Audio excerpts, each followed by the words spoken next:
great Lincoln statue by St. Gaudens, and you look at the sphere to the right, and that sphere to the right has the entirety of Lincoln's address of August 2 of 62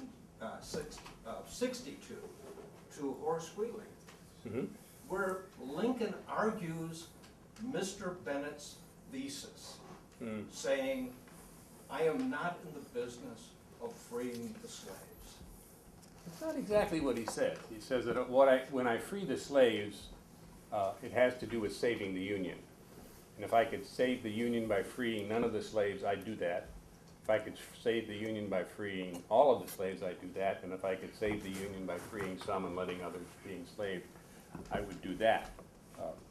This August 22nd letter is 1 month and 1 day after Lincoln has already signed or has already written the Emancipation Proclamation.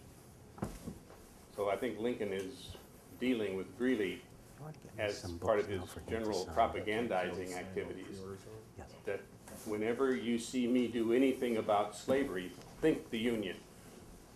Because he knows that if he stands up there like William Lloyd Garrison or Frederick Douglass, he's going to soon be the ex-president of the United States. Also, if you assume that we don't put emancipation in the equation at all, but we take the Union that Lincoln is talking about, wanting to save, and if we can take the word of the 11 secessionist states, that Union is one in which slavery is endangered. Even without any Emancipation Proclamation, because what it means is that slavery cannot expand into the West, it can't expand into the South. The territories will be populated with people who are anti-slavery. They will elect congressmen, they will elect senators, and they can elect a president who can then deal with the Supreme Court in any way he wishes. So just taking the Union that Lincoln was sworn to save when he took the oath in March 4th of 1861, you have put slavery dangerously close to putting it in the course, as Lincoln said, of ultimate extinction. When you add to that the freeing of the slaves, then you've got quite another big push toward equality. So I think you too easily separate saving the Union and freeing the slaves, because South Carolina had a good idea about what saving that Union meant, and it scared the hell out of them. It scared them out of the Union along with their cohorts. Thank you.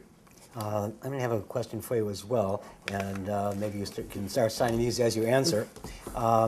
You say that one view of the Emancipation Proclamation could argue that Lincoln was pursuing a radical goal by wrapping it in conservative bunting, as I read earlier. Right.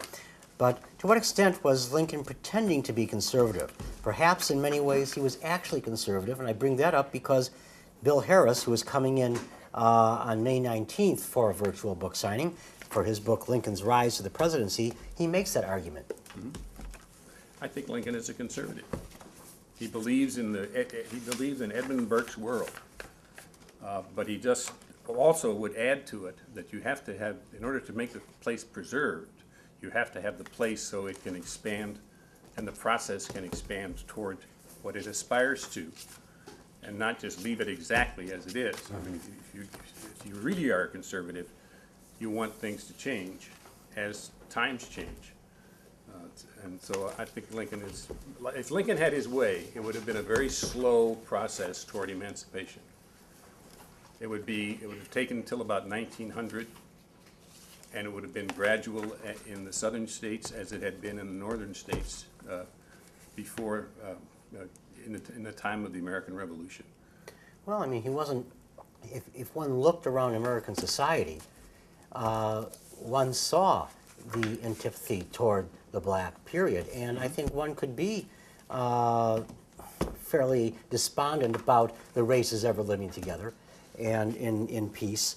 So I could, even though he felt it would be something that would eradicate itself as time went on, I think that's one of the reasons maybe with the compensation and colonization, those who may want to start anew elsewhere, they might be able to do that.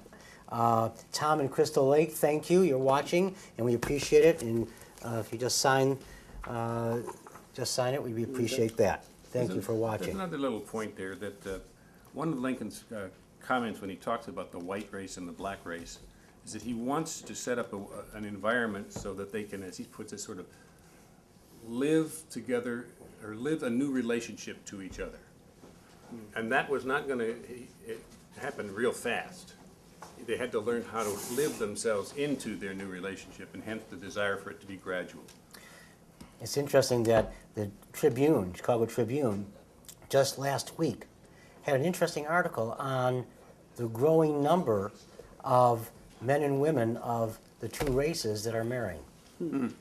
And that really is a fairly solid foundation of that in this country as well, which is probably something that even Chase and Seward may not have envisioned. Yeah, most my students, the race is irrelevant. I mean, they get angry if they see somebody doing something that's crummy in the area of race relations, but it's not anything that they are spending an awful lot of time with. This is Norval in Louisville. Thank you, Norval. You've been with us before and appreciate it. We'll have each of our authors sign for you. This is, of course, virtual book signing from Abraham Lincoln Bookshop in Chicago. We archive these talks and these discussions so that you can watch these again or tell your friends to come to either the Abraham Lincoln Bookshop site or virtualbooksigning.net, and you can see the archive and hear this for the first time or again.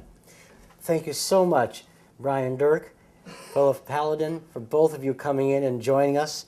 And thanks to the staff of the Abraham Lincoln Bookshop. Good night.